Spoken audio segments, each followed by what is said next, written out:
Joining us for a no-holds-barred conversation to discuss geopolitics and investment opportunities is Bob Moriarty, the founder of 321 Gold and 321energy.com.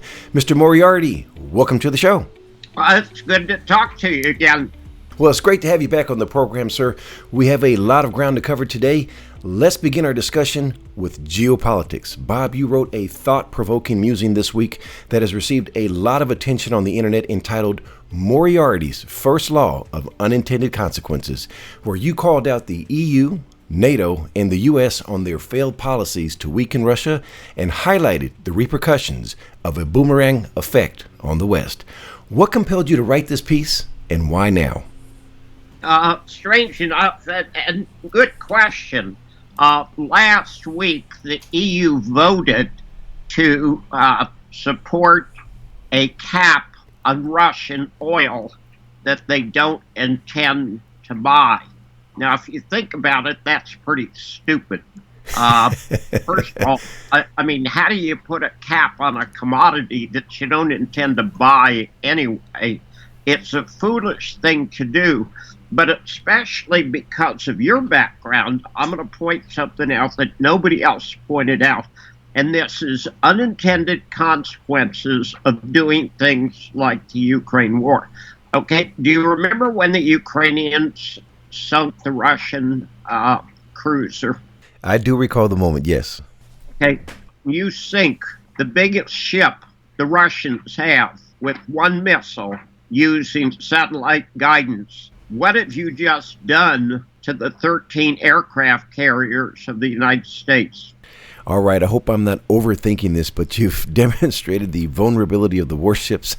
Yeah, it's too simple. I mean, the strange thing is, what did Pearl Harbor, what was the unintended consequence of Pearl Harbor regarding battleships? Their susceptibility to air attacks? Exactly. Okay, it proved, there's no defense against aerial weapons. And the strange thing is, and I mean, from a military point of view, this is giant. It means that probably 2/3 of the American defense budget is being spent on weapons that will never work in combat. And when the United States comes to grips with that, and I'll be blunt, I mean, I was a Marine for 6 years, but if you got no carrier landing force, you can't use carrier aircraft because you can't get the carriers near enough to the battlefield. It means the Navy's pretty much a waste of time, and the Marine Corps is a total waste of time. This Ukrainian war, the unintended consequences are absolutely staggering. And it really doesn't make any difference who wins. However, I will say Polish newspapers are already saying if NATO doesn't get involved this week, the war is over. I have a credible source saying the Ukrainians have lost 400,000 dead soldiers. Now, that's just absolutely staggering. That is. But the unintended consequences of the EU trying to put a cap on Russian oil. If Putin said, fine, okay, we're not going to sell you the oil, I'm going to just stop producing 2 or 3 million barrels a day, the price of oil would go between $200 and $300 a barrel.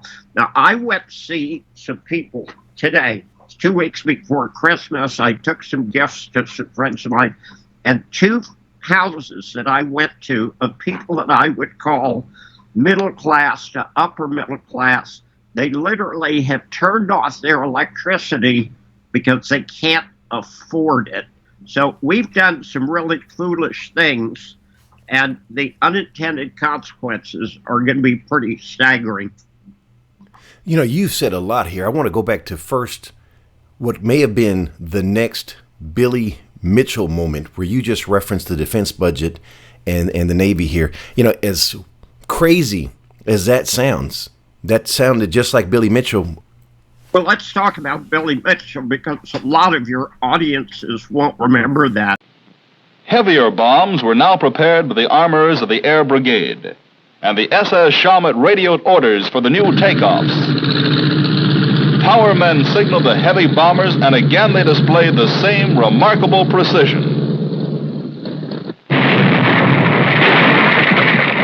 But the Joint Board was still unconvinced even when more bombs finally sank the Alabama. 2 years later, Billy Mitchell and his men prepared for a new series of battleship bombing tests, this time against the obsolete battle wagons, New Jersey and Virginia. On the deck of the Sam Mahil were General Pershing, Admiral Shoemaker, Assistant Secretary of War Davis, and the new Air Chief, General Patrick. The 1923 tests attracted even more widespread public and official attention. The target sat and waited for a 2,000-pound bomb to be dropped from 10,000 feet. The Air Service was learning that a near miss was the body blow that weakened the hull, setting up a target for the knockout punch. Mitchell's Air Brigade was becoming more and more expert and could lay those eggs anywhere.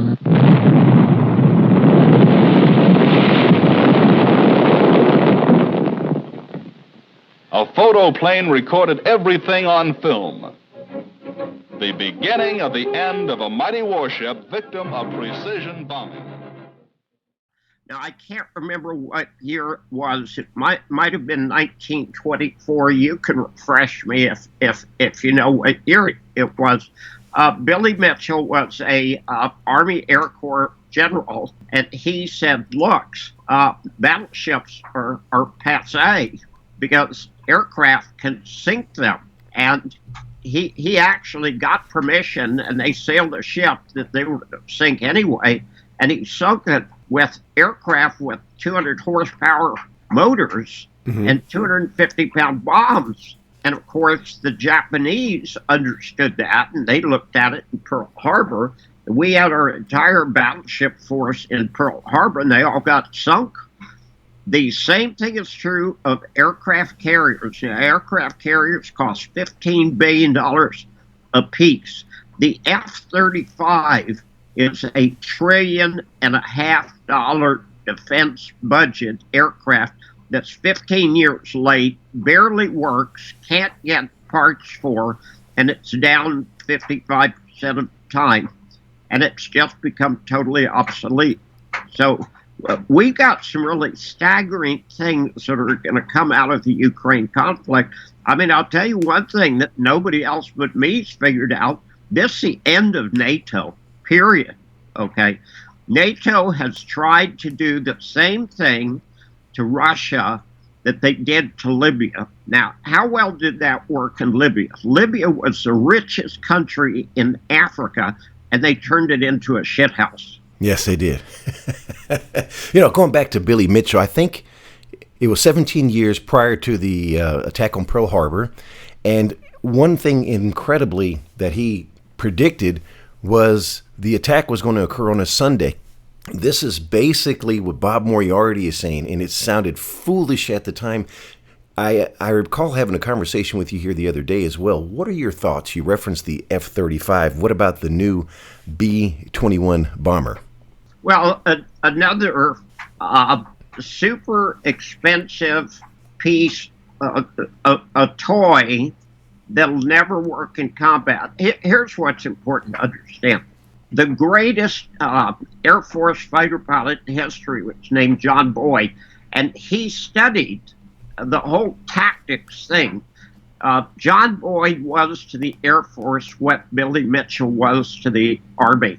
And he said, you know, you got all these piece of crap airplanes that barely fly, okay, and will never work in combat. The F-111, same thing, okay. They brought that over to Vietnam. It was a total piece of crap.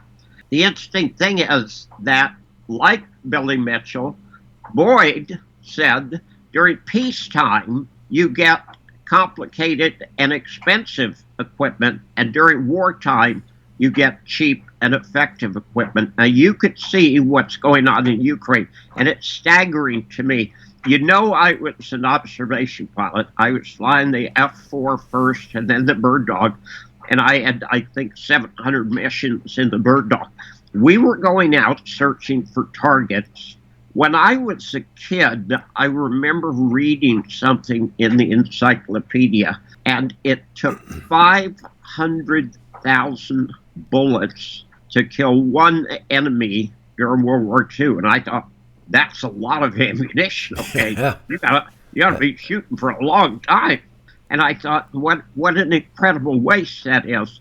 I have seen videos of drones dropping hand grenades on Ukrainian positions from maybe 100 meters high. The hand grenade might cost $15, and the drone can fly back to where it came from in the first place.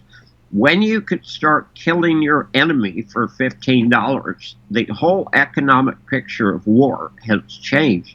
That's a really scary tactic. But this war, from a military point of view, is going to show how wrong NATO, the U.S., the EU have gotten it totally, because the tactics and the weapons the Russians are using are giving them a 10-to-1 advantage in a kill ratio, which is just absolutely staggering.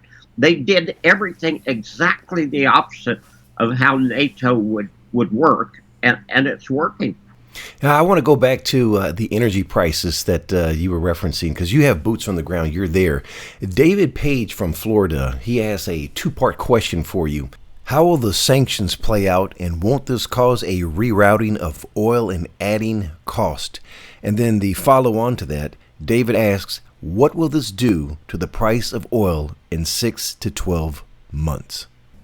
The first part of the question is really easy to answer, and the answer is yes. Okay, the Russians have made it clear that anybody who even voted for that rule, they're not going to sell oil to now or in the future. That's a big deal. And the second part of the question, how is this going to affect the price of oil 6 months to a year from now? I don't think anybody's smart enough to answer that.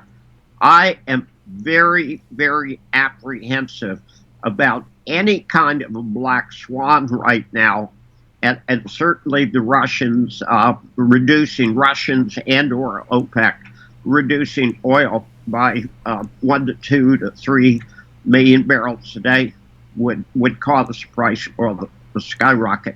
I think it's time for people to sit back and reflect and say, was this whole Ukrainian war worth getting NATO into Ukraine? I think the answer would be hell no.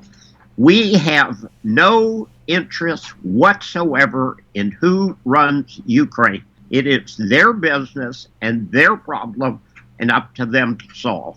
Now, sticking with oil and gas, you referenced the Nord Stream pipelines in your latest musing, which have kind of gone away from the mainstream media. Why is it taking so long to determine who is responsible for the attack, and who do you believe is responsible?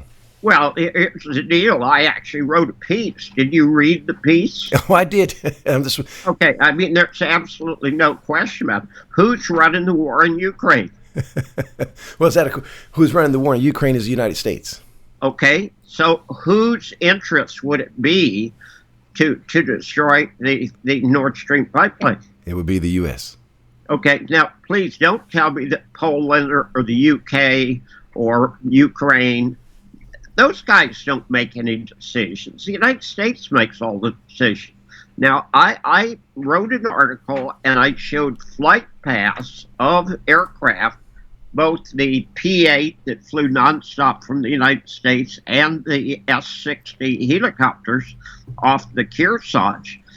The funny thing is that's controlled airspace, okay? That's controlled airspace in Europe. You couldn't go out on a ski trip without having permission to do it.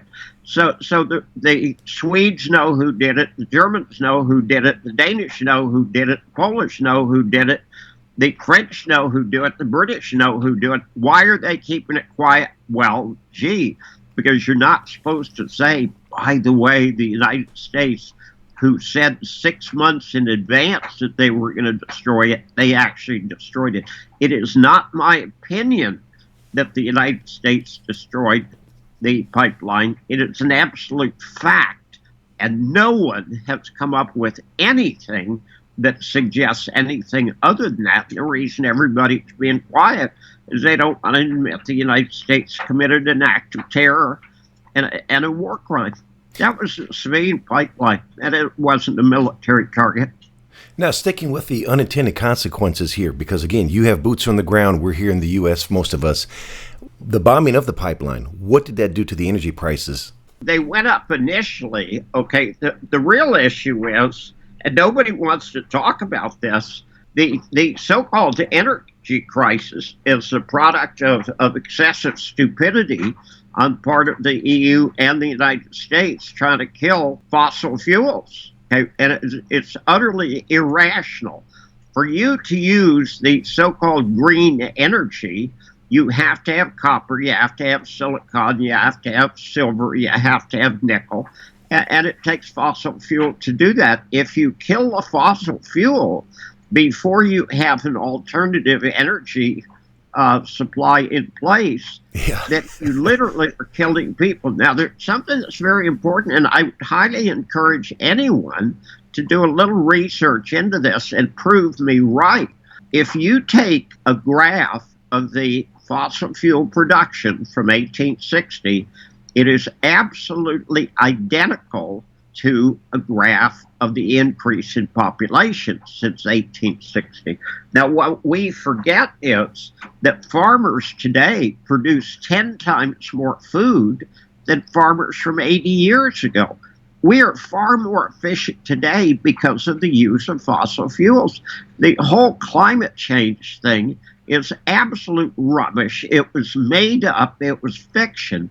The people who made it up know they're lying about it, know that what they're really talking about is depopulation. They want to kill off as many people as they can, and they're succeeding. I mean, here's what's funny. The guy behind FTX, how can he not be in prison?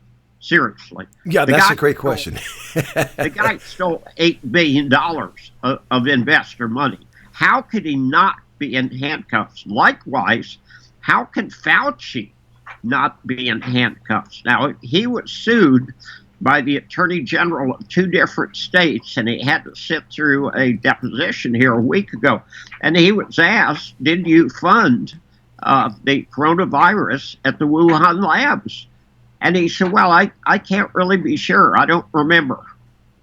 Yeah, if you did, you did, and if you didn't, you didn't. Yeah, exactly. What do you mean you didn't remember?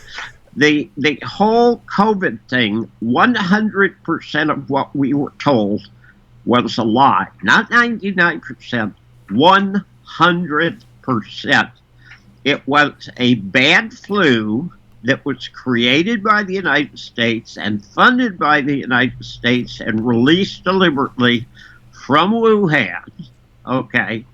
And the whole purpose of it was to justify the so-called vaccines, which are literally suicide shots, and the devastation and the millions of people who have already been killed by those shots is absolutely amazing.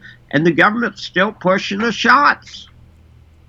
Yeah, that has a lot of at least half the nation shaking the head, if not most of the nation. But there's the opposite spectrum that says the government is looking out for your best interest. But as you just pointed out, the unintended consequences of government. They're not looking out for your best interest. COVID had nothing to do with health. COVID was a deliberate plan, a plot, a conspiracy to take control of people.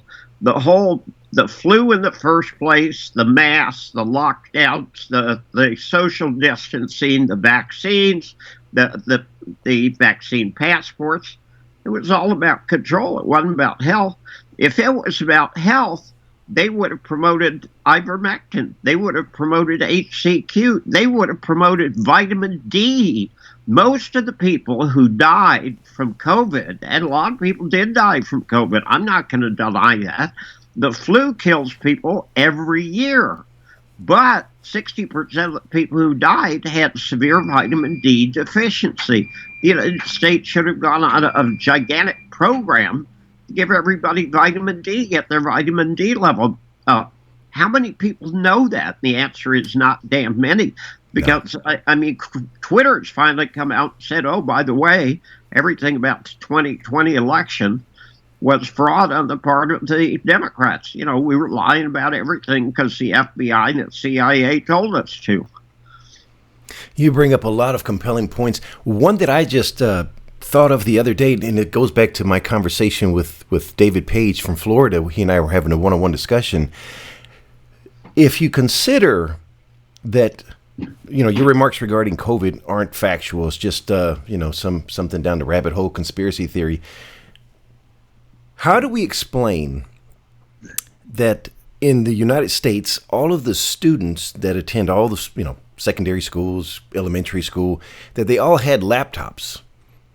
That had to be pre-planned, in my opinion, because if you have supply chain constraints, number one, but number two, how do you get laptops to every single student basically in the United States? Something had to be pre-planned. And I don't know if anyone's ever brought that to, you know, I don't know if heard that brought to anyone's attention, but no one ever, to me, has brought up the fact of how did we get all these laptops and then where did they go now? But I digress on where they are now, is how did they get to all the students in such a short period of time? Yeah, frankly, I don't know, and I have never spent any time thinking about it. However, I will say a laptop for a student now is just as important as a pad and pen. You can't get an education now without a laptop. But when they were locked down, the real issue is how did they get laptops at home? Yes, that's my point. Yeah, that's my point. During the lockdown, the government financed it. I mean, what most people don't know is when people died in hospital, the government financed them to do that.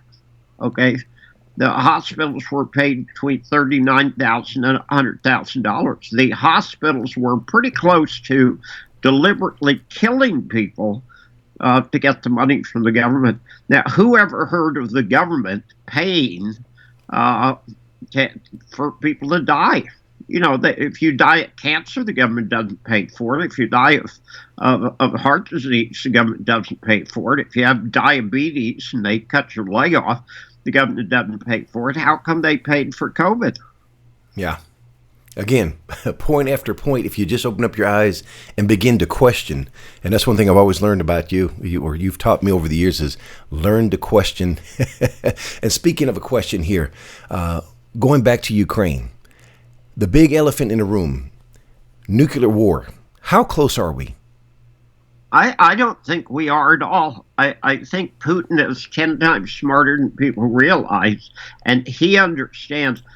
Let's talk about the Biden White House. Who's running the Biden White House? Well, I know who's not. Okay, good point, because you're absolutely correct. Joe Biden is not running the White House. I mean, Hunter Biden probably has more to do with running the White House than Joe Biden does. But the fact of the matter is that those three neocons, and they're the ones driving for a war with Russia. And they would love to have a nuclear war. And Putin's smart enough not to fall for that trap. So I don't think we're at risk for a nuclear war. However, I will say you've got some people in control in NATO who understand that they've got to do something or NATO's going to disappear.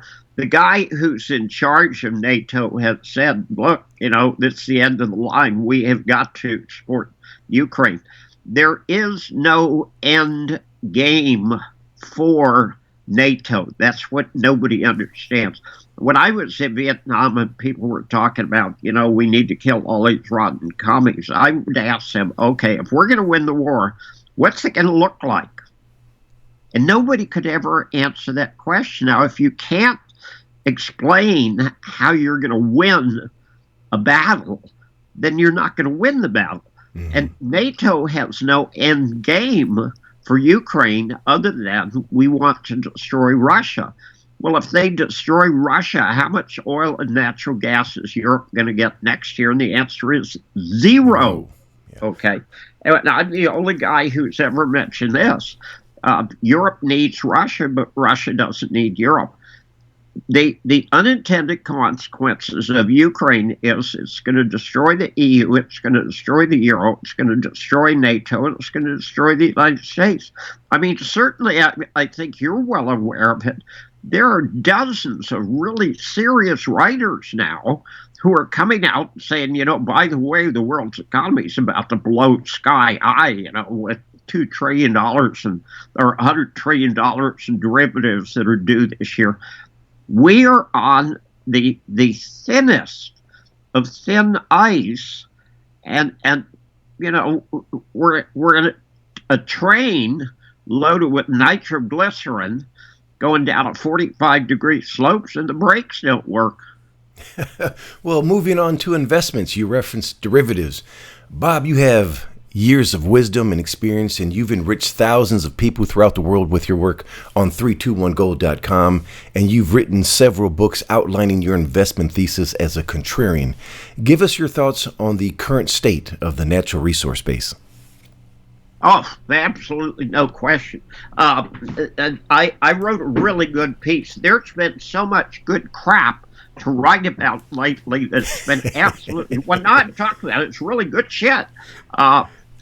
Silver hit its low on September 1st.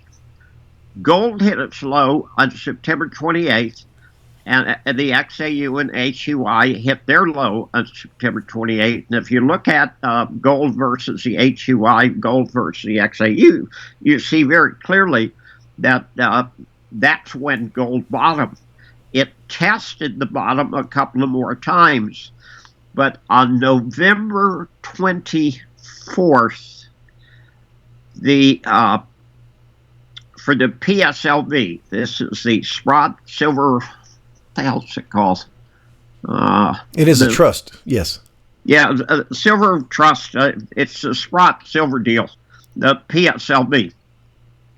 It had the most negative the biggest discount to the price of silver in the last 2 years, going back to below March of 2020. I mean, it's absolutely amazing to me that the sentiment on silver was lower 3 months after the bottom. One of the things that I'm too cheap to pay for a chart. I would love to see a chart of the silver open interest, but I think the contracts of open interest on silver are lower than they've been in 20 years, 122,000 contracts. And that's a really big deal. From a contrarian point of view, it's ding, ding, ding, ding, ding, ding, ding, ding. And people say they don't ring a bell. The bullshit, they don't ring a bell. If you listen, it's dinging.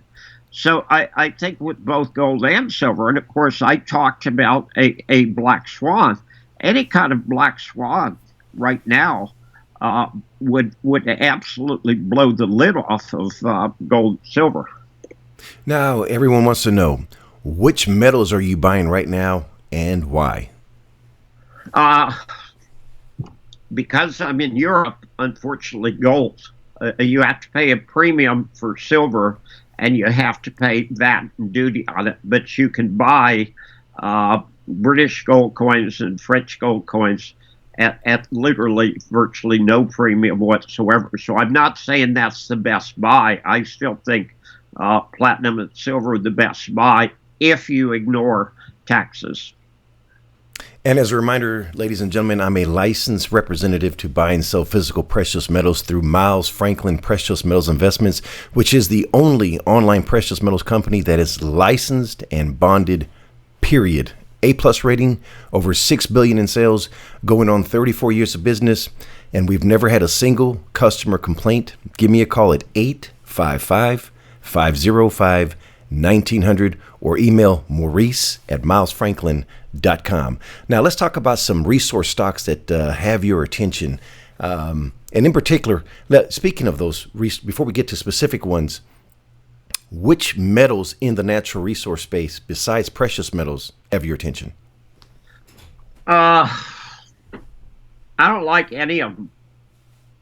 Interesting. And why is that?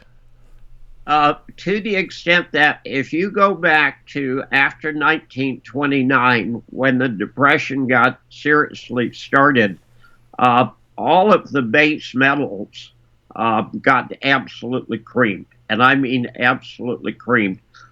Everything that has gone up in price because of this free money is going to crash.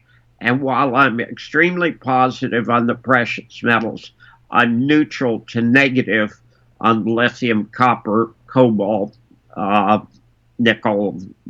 You know, they're not necessarily going to go up. The whole electric vehicle is rubbish. The whole wind turbine thing is rubbish. The whole solar thing is rubbish. From an economic point of view, they just don't work. And people have just pumped these commodities up to absurd levels. And I think at the very least, they will have to correct. Well, the current market is a contrarian delight. Let's get your thoughts on some companies that have your interest right now and why. Beginning in South Africa, let's begin with Dimecore Mining, led by Dean Taylor, and visit the flagship Crone Endora at Venetia project, which is adjacent to De Beers and has just announced a 121% increase in the total carats sold quarter over quarter. The stock price is currently 18 cents. Bob, why is Dimecore Mining the definition of undervalued? Because of their debt. And what else? There's many virtues here with Dimecore Mining. I know it's more than just debt. Yeah, I was waiting for you to react to that. Okay, here's the key. When you're going into a depression and when you believe that currencies are going to collapse, what do you want to do? Okay, basically. Well, you want to own commodities. No. You want to owe money. Well, correct. Okay. And the key is, the strange thing is, I looked at the company. I think they're getting $233 a carat, which is twice as high as the average. They have increased the production dramatically. All of these things are good. However, they had to borrow a lot of money to actually get it to production. I looked at it and I thought, under normal circumstances, that would look like something that's very dangerous to do. But if you remember the book that we talked about, written by the German from 100 years ago, if you know you're going into a depression and the prices of everything is going to collapse, you want to owe as much money as possible. And the strange thing is, the value of the diamonds are going to go up. But the price of the loan is going to go down because they're going to pay it off with cheap dollars. Yeah, it's definitely smart. And by the way, they have two very important strategic partners. That is De Beers and Tiffany. They have a 26 million market cap, if I'm not, a 20 million market cap, close to it. But they have 100 million in development. They're producing and they're cash flowing. You don't find that too often at 18 cents. It's one of those things, and strange enough, and this goes back to some of what we were talking about before, contrarian delight. There are hundreds of extraordinary companies now selling literally for peanuts, and that's going to absolutely change. Do you remember the story on Dogecoin? Oh, I recall it being in the news about a year ago. I don't hear about it now, but I recall your comments about it many times. Well, a guy comes up and says, hey, I'm going to come up with a new Bitcoin replacement. I'm going to call it Dogecoin. And the symbol for Dogecoin was a dog. They ran the price of Dogecoin, the market cap of Dogecoin, up to $89 billion. I'm shaking my head right now, okay? Okay, now, Dogecoin was a fraud. It is a fraud. There is nothing of value there that doesn't exist in 50 other frauds.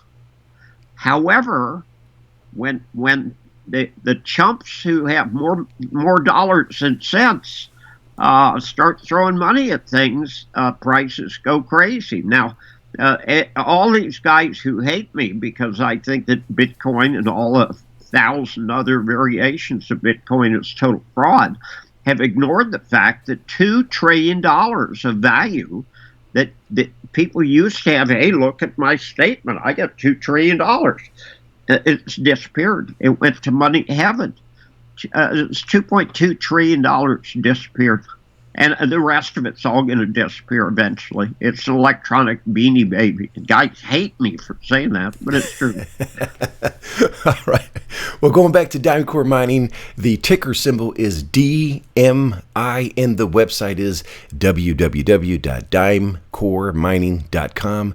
Moving on to Fiji, where Line 1 Metals is advancing the 100% owned flagship Tuvatu Gold Project, led by Walter Burkhoff, which is an alkaline gold deposit that continually produces super high-grade results with each press release. The stock price is currently 82 cents. Tell us more. I own more of that stock than any other stock that I own. And I think I'm down about 40%, maybe 50%. I don't care. Okay. Here's what happened. They're going to go into production third or fourth quarter of next year. And they need X million dollars to actually finish the mill and do everything that they've got to do. And Wally announced a placement at just the wrong time. Now, it wasn't his fault. He had to do it. However, it whacked the stock big time. But God, what an incredible opportunity. There is an identical mine to Line 1, 40 kilometers away on the same trend, that has produced 7 million ounces, and it has 4 million ounces in a resource. The amazing thing to me, I mean, it's a zero-brainer.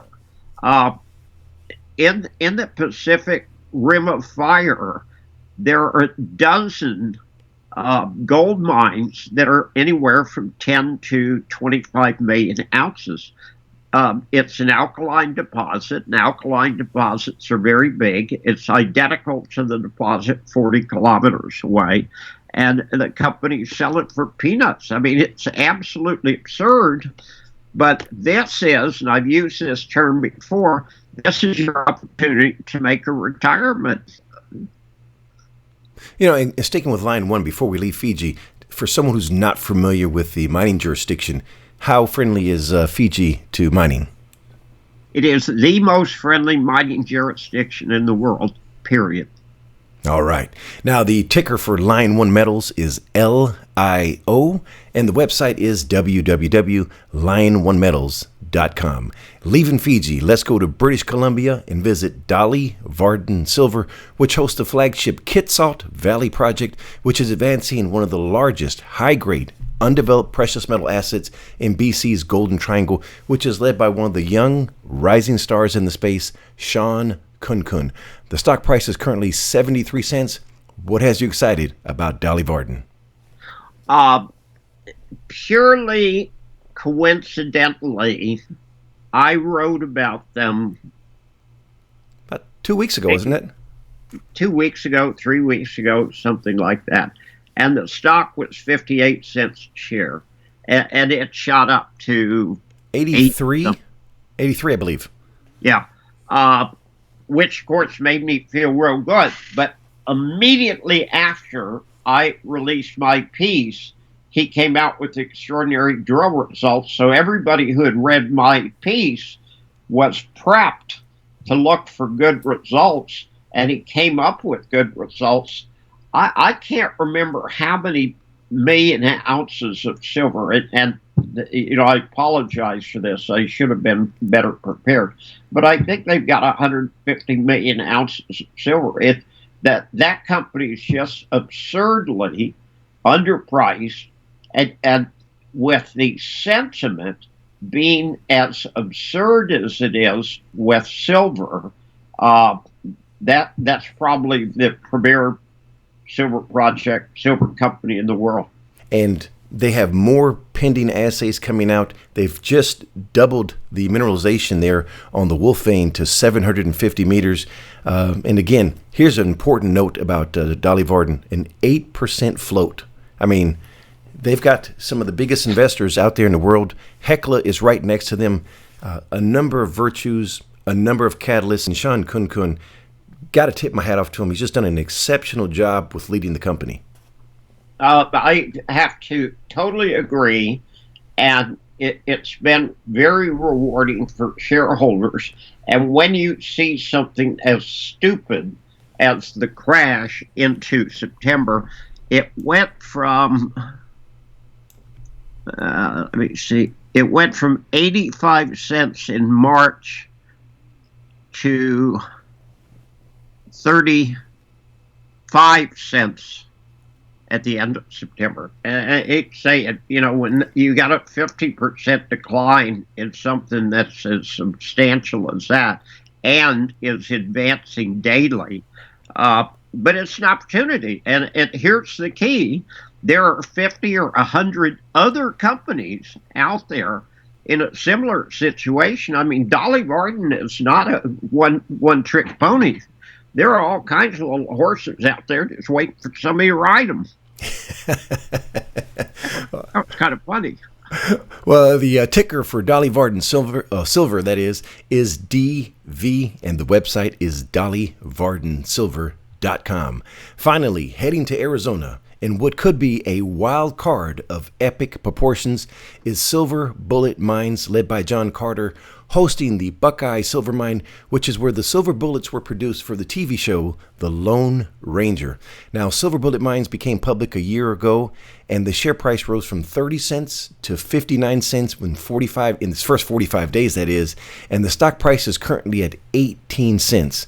Silver Bullet Mines owns all of the equipment, including a 125 metric ton per day processing facility, which became operational in late August.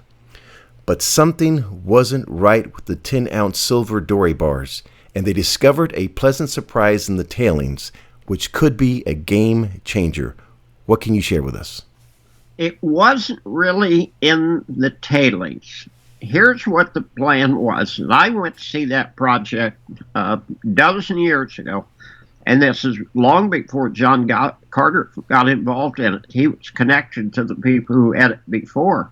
And I said they actually had 3 different mines there. So the plan was, we're going to build a small mine and mill. We're going to actually go into production without any resource, without any 43-101. We're going to produce silver doré bars, which I think is a great idea, and investors totally agreed with me. So they get all the metal, and they throw it in the furnace, and they try to melt it, and they try to pour a bar, and it's not a bar, okay? It's kind of a chunk of metal. I said, well, that didn't work. What's wrong here? And they believe that they've actually got PGMs, platinum and palladium in it, which require extremely high temperatures. And silver, I think, melts at like 16 or 1700 degrees, and gold melts, I think, at 1800 degrees, something like that. Don't hold me to it. But gold and silver melt at fairly low temperatures, relatively speaking, and the PGMs don't melt at low temperatures. However, they're much more valuable. So they've gone out and they've taken a bunch of assays that tend to indicate they've got PGMs that nobody ever knew and nobody ever tested for. And I have talked to them. I actually participated in a big private placement with them about 6 weeks ago. And I said, look, what you have got to do is you've got to have a third-party verification. Okay, I want somebody totally independent of the lab that you're using now. And I want those numbers verified. You verify those numbers. I'm going to write it up to make you guys look like heroes. But I don't want some nonsense numbers from some lab that just comes up with rubbish. They haven't finished those assays yet because it takes a long time to do the assays. That's a big sleeper. Here's the deal. The company is actually 16.5 cents closing on Friday. It has an $11 million market cap right now. And should they be tapping into PGMs, they could go from 11 million to 100 million literally overnight. I hope that happens because I own a bunch of stock. However, I want to see verifications by a third party, totally independent lab first. But they've also got a big project up in Idaho, and they want to do the same thing. They want to go into production up there, and they want to ship the ore down to Arizona and process it down there. I think it's a great story, but right now there's too many questions, and investors are very nervous about those kind of deals. That's a stock that was 40-something cents. Oh, not that long ago. Yeah, it's 46 cents in April. Okay, and it got down to, I don't know, 12 or 13 cents here recently. Mm-hmm. The jury is out for Silver Bullet Mines, and that's why we reference it's a wild card. But again, it could be one of epic proportions, as you referenced. We're talking about a 10-bagger potential here. We're not saying it's going to happen, ladies and gentlemen, but if things are confirmed on the assays, who knows where the stock price can go here. And the ticker for Silver Bullet Mines is SBMI, and the website is www.silverbulletmines.com. And full disclosure, all the companies that we've referenced here today are advertisers for both 321 Gold and provenandprobable.com, and we are shareholders. In closing, actually Silver Bullet is not. Silver Bullet is not. That's correct. You beat me to it, sir. All right. In closing. Nice. So I'm sorry, sir. Go ahead. I said, nice try. In closing, Bob, I have before me a video of you flying under the Eiffel Tower, I believe back in 1981. Give us the story behind this flight. It's actually March 31st of 1984, and I realized soon after that I should have waited one day. I was in Paris for an air race that was going from Paris to Libreville in Gabon, and the first prize in the air race was an airplane, and the guy that I was flying with was head of Apple in France. So I was going to get the airplane, and unfortunately we had some engine problems south of Portugal, and we had to make an emergency landing in Faro, and flew the airplane back up to Paris. And I was in between my test wife and my real wife. I had a French girlfriend, and I will be absolutely candid. And any women listen to this, close your ears. Every man should have a French girlfriend at least once in his life. I mean, they're just wonderful. But in any case, we were sitting around at a sidewalk cafe, and we drank a bottle of wine. It may have been 2 bottles of wine. And the guy who was the head of the French Aero Club said, "You know, Bob, my opponent is going to get a lot of publicity. We need to do something to help me out." And I said, "Okay." And he said, "Let's do some city-to-city records. We'll go Paris to London, we'll go London to Paris, and we'll go Paris to Stockholm, and we'll go Paris to Rome." I said, "Okay. But every one of those is going to cost you $1,000. Oh, well, we don't want to do that then. I got an idea. That was after another bottle of wine. Let's fly under the Eiffel Tower." I said, "Now, everybody thinks it's been done, but nah, I'm not interested." He said, no, it actually hasn't been done." And I said, "Really?" He said, "Yeah, nobody's ever done it." I said, "Wow, that's cool." And so he said, "Okay, here's the deal. You do it, and you take the blame for it, and I'll ride with you in the airplane because you're a lot better pilot than I am. And then 6 months later, I'll tell everybody I did it." And I thought, that's an interesting approach. Yeah. And in the video, which is available on YouTube, you can actually hear me transmitting to him, and he clearly is not in the airplane. So we make the flight. I was landing on carriers when I was 19 years old, flying through the Eiffel Tower. I could have done that sober. So I go back to Paris for another air race a year later, and I go over to his apartment. And he had taken one room of his apartment. He had every single photograph that all of these 13 photographers had taken. And he had a loop. He had a video loop of the airplane flying under the Eiffel Tower again and again and again and again.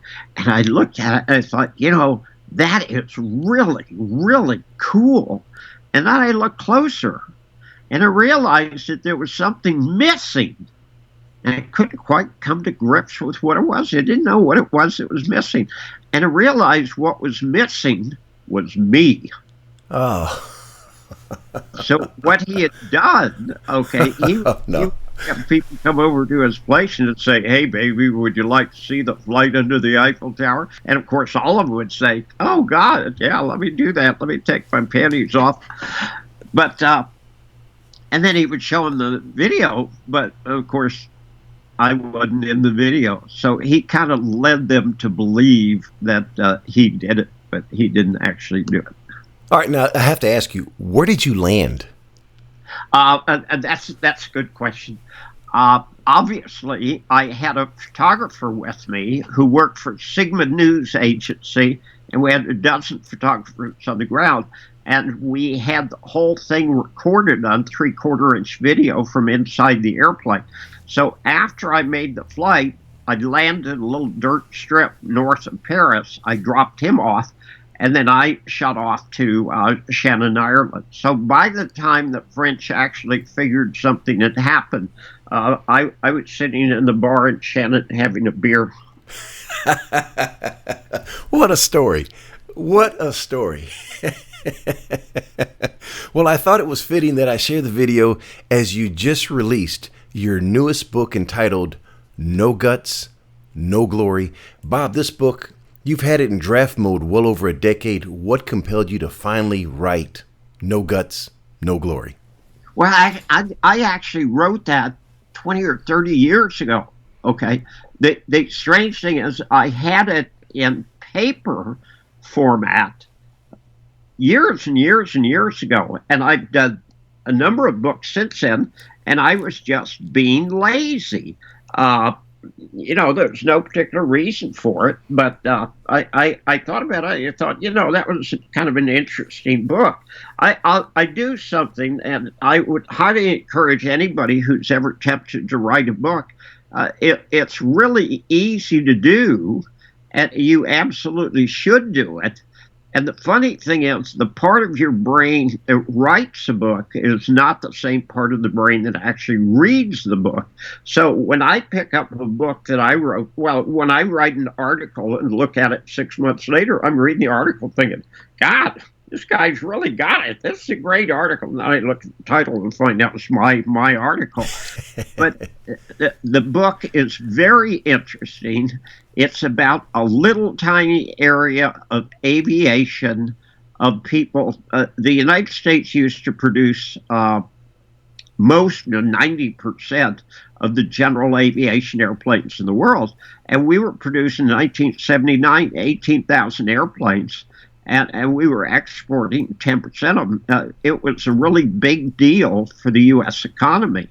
And I was there during the glory days where the price of aircraft was going down. Well, actually, the value of the dollar was going down so fast that you could buy an airplane, you could keep it for 10 years, and you could sell it for more than you paid for it. So it was an interesting time doing interesting things, but it was the world's most dangerous occupation. And of course, I set about 15 air records, and I was in 4 races and won all 4 of them and flew under the Eiffel Tower. and I flew a guy across the Atlantic standing on top of an airplane. I got involved in some really interesting crap. So if anyone is even remotely interested in aviation, they will find it a very interesting book, and I think it's $20. Well, sir, where can we buy a copy? From Amazon. And again, the title of the book is No Guts, No Glory. In closing, sir, what did I forget to ask?